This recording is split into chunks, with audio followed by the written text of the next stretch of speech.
Hey everyone, I previously left y'all with a video concerning my encounter with Jesus. A couple of days after that, I received another dream, but this was a trip to heaven. And I remember in church my pastor saying that the Lord will give it to you twice. And when this second dream occurred, I couldn't help but to think back on her words and realize that, wow, the Lord does give it to you twice. And I was blessed to find that scripture in Genesis, I'm not sure if y'all are familiar with the story of Joseph. He was a dream interpreter. And in chapter 41, verse 32, it states, "The dream occurred to Pharaoh twice because God has determined to do it, and God will make it happen soon." Well, my second dream came in the form of a trip to heaven. And after being pulled up my body, catapulted through the air, I came up through the floor of what appeared to be a grand temple. It was a huge, beautiful temple. So I'm popping up on the floor of this temple and I'm looking around me and trying again to observe my environment because I'm a lucid dreamer. So I'm trying to collect as much information as I possibly can in my environment so that I can remember this stuff when I wake up. So in the process of doing that, right directly in front of me in this temple, I see animals, but these are animals that are normally labeled as dangerous on Earth. But they didn't attack me. They weren't afraid of me. They were just roaming freely through this temple.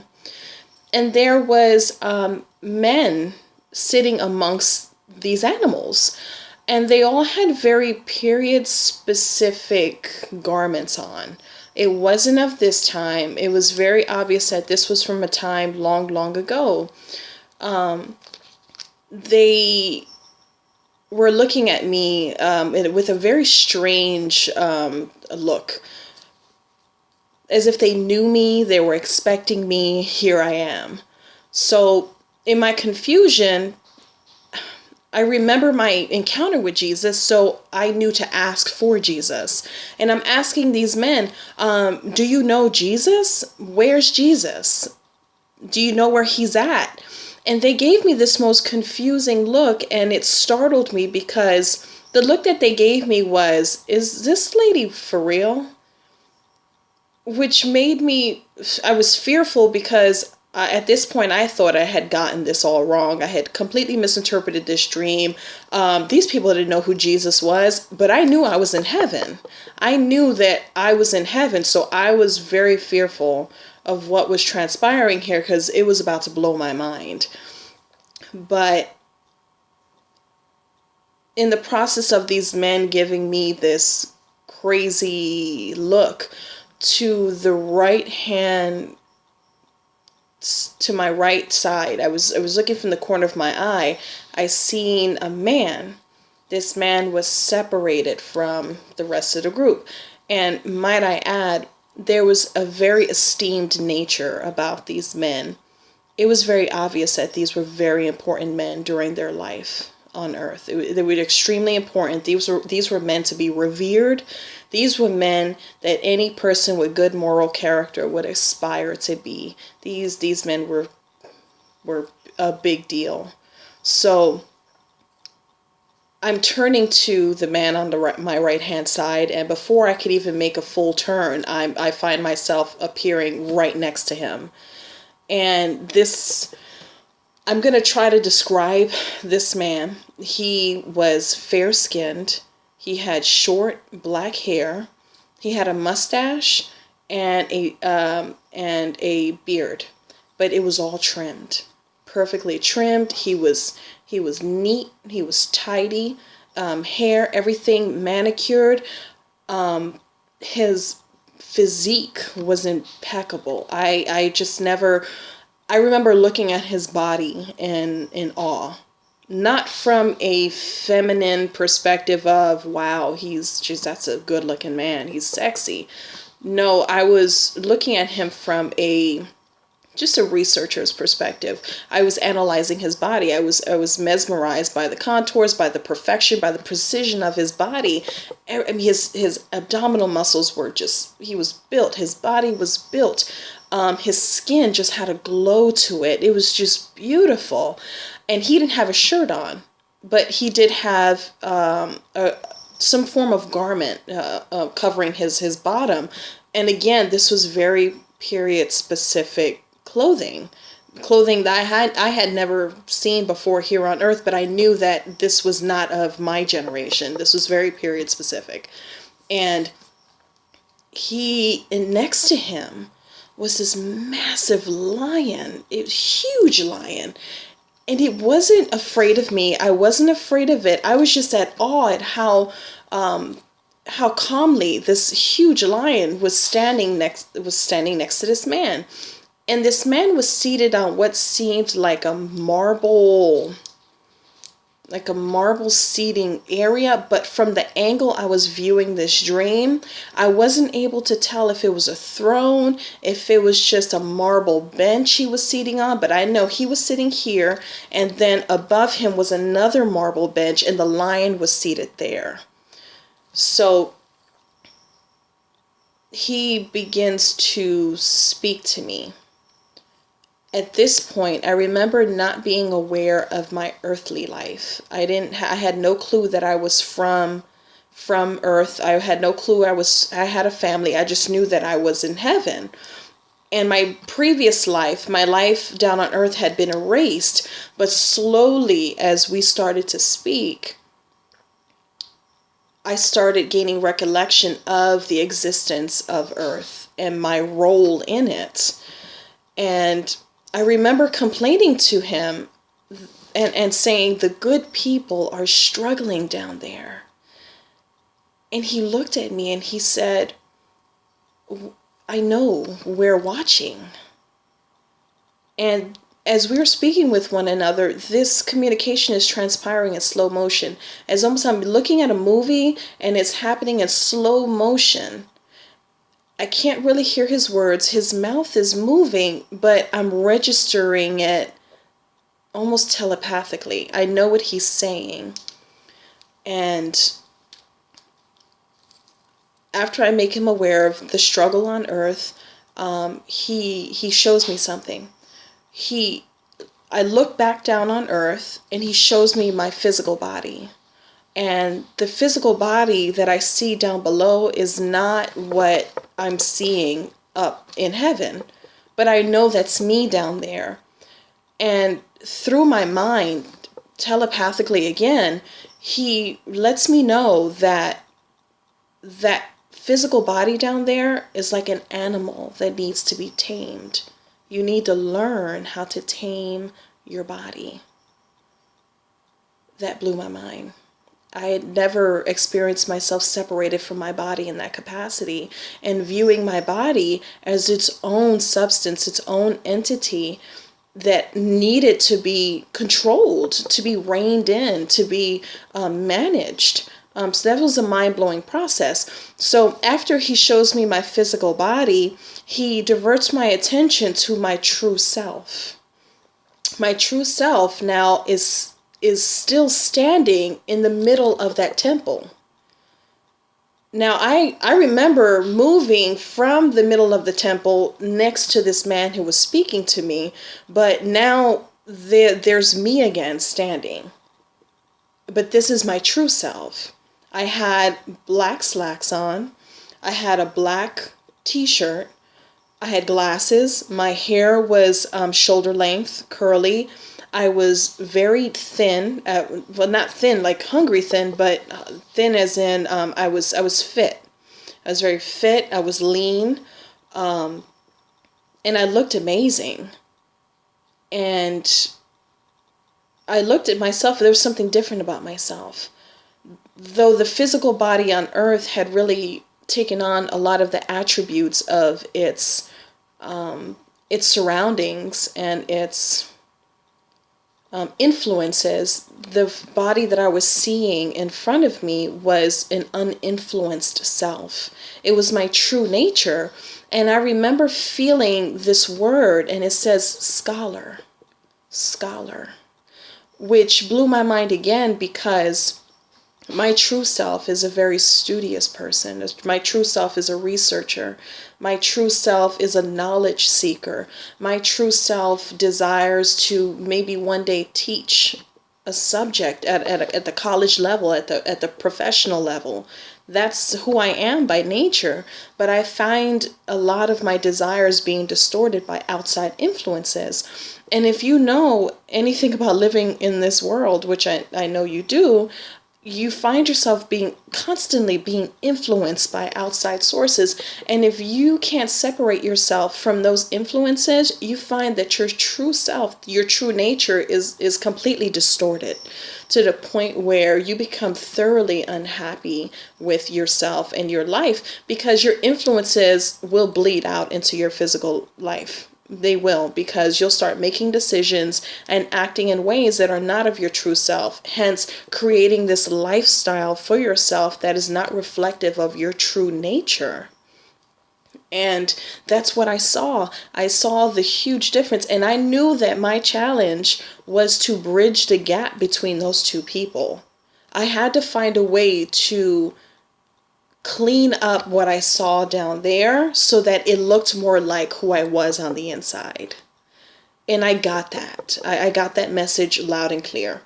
So I feel like I also need to state that this man never revealed himself to me like Jesus did. I instinctively knew who Jesus was. I felt it in the fiber of my being. This man was different. Though there were similarities between their looks, there were many differences also. This man never told me who he really was.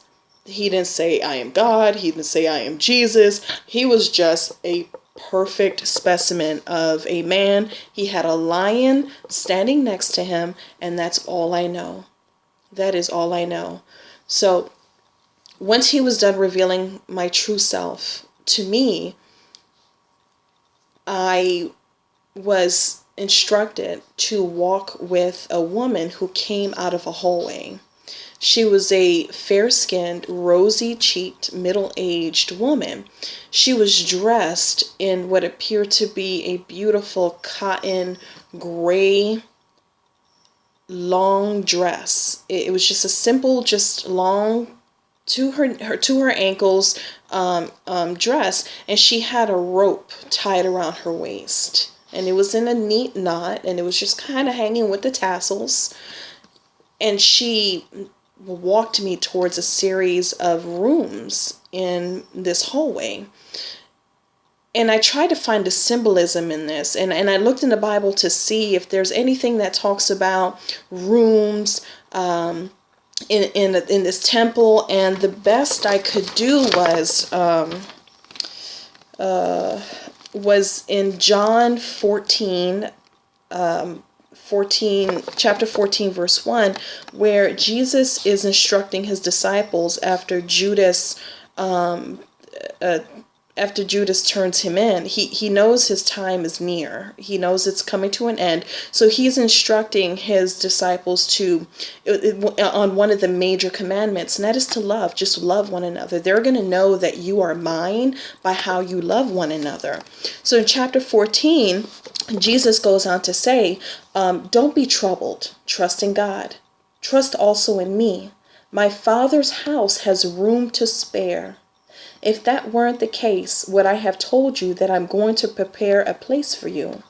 When I go to prepare a place for you, I will return and take you to be with me, so that where I am, you will be too. You know the way to the place I'm going. And that's really all I can find concerning these rooms. So she starts showing me what's in these rooms, and she's walking from one room to the next. And I just remember being floored by what I saw. I was like, oh my God, like this is some like good stuff. Like I'm trying to just remember all of it, take it all in so that when I wake up, I know what to write about. Like I know to put it down on paper. So she's just revealing one mind-blowing thing after the next. These doors are open. They're all open. So she's taking me. And one thing I remember specifically was the amount of reverence she treated me with. This woman, it was telepathically, she was communicating to me my level of importance. As maybe just a human in general, just our level, because the Lord God esteemed us higher than the angels, which was Satan's whole conflict. He didn't want to worship us. He hated us. Why him? Beautiful. Number one in heaven. Number one angel. Why would he want to worship us? And the Lord allowed me to feel that reverence that he had for us. It was a level of reverence and importance that we give to royalty here on earth. That is literally what we are in heaven. It's royalty. We are esteemed high. He just puts us on a pedestal. And I couldn't believe this feeling. I never felt like this before. You know, you go through this world, this life feeling inadequate or inadequate. You feel like you're screwing up all the time. You feel like you're just not getting it right. And the last thing I remember or I think I ever feel like is royalty. I never feel like royalty. That's the furthest thing from my mind. But in heaven, I felt like royalty. I felt so important. I felt esteemed, revered. And that was communicated to me. So after she finished showing me these rooms, I know something's up. And it happened. Everything that she just showed me was taken away. I blocked from my mind. I could not remember it. Blocked from my mind. And I was so upset. I wanted to remember this stuff and I could not remember this stuff. And then after that, it's communicated again that it's time for me to leave. And at this point, I'm bummed out. I'm mad because before I can even get the word out, I want to stay. I get sucked back. I get sucked out of that place, catapulted back down to earth, and then I wake up from this dream.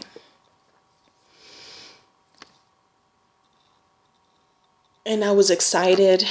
I felt blessed, but I was mostly sad. When I was up in heaven, I had no recollection of my family here on earth, my responsibilities, my role in this life. And when you get up there to heaven, you're not impacting anyone. No one's impacting you. You don't remember your responsibilities. It's a freedom. It's a sense of freedom that you have up there. And I know it sounds bad, but y'all, it's the most euphoric feeling I had ever felt. Some of us are born into this life bearing crosses left and right. We are born into burden. Some are born into privilege. It's just a way of life. It's just how it happens. We all eventually bear our cross, but some of us start at a very early age. And I found that up there, that moment to just feel free and unburdened, that I didn't really have to watch what it was that I did or that I wasn't somehow impacting somebody else's life through my actions, or I wasn't being influenced by anybody. There was no struggle. There was no internal struggle. There was no storm going on inside of me. There was just me, and I was free, and I was there, and I knew I was home. I knew I was home. This was home. This wasn't earth home. This was real home. I knew this is where I was from. This is where I had come from. And this is where I'm going after I die. This is it. And I was so excited. And y'all, but all that did, it left me with this feeling of, it's homesickness. I'm so happy that I'm able to tell the story. I'm so blessed to have the experience, but it's a homesickness. It's one thing to have this nagging idea that there's something more to life than what you think it is, than what people tell you there is. But when you experience it, it rocks your world. It rocks your world. It changes your life. You find yourself moving in a different direction in life because of how this impacted you. And I found myself wondering again about who I was. Why was I having these dreams? What was it about me? And not to say that I'm anything special, because we're all gifted in our own ways. But I just wanted to know who I was. What is it about me? Was there something? And the Lord kept pressing upon me, there's something you need to know. There's something you need to know. And I just didn't know what that was. So I'd see these commercials on TV, and it'd be National Geographic's DNA test. So I just pushed it off for months and months and months. It was just too much for us to afford, or just to pay for, just use that's $200. $200 you have to pay for a DNA test. And it was just a whole lot at one time.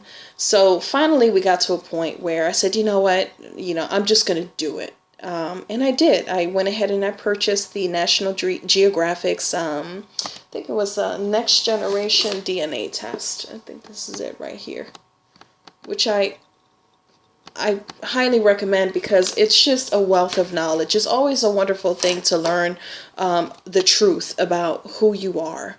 And though it's not everything, it's not super specific, it's enough information to at least give you an idea as to where you come from. So when I got the results, I was expecting certain things, but then there was something in there that I did not expect. And y'all, everything made sense after that.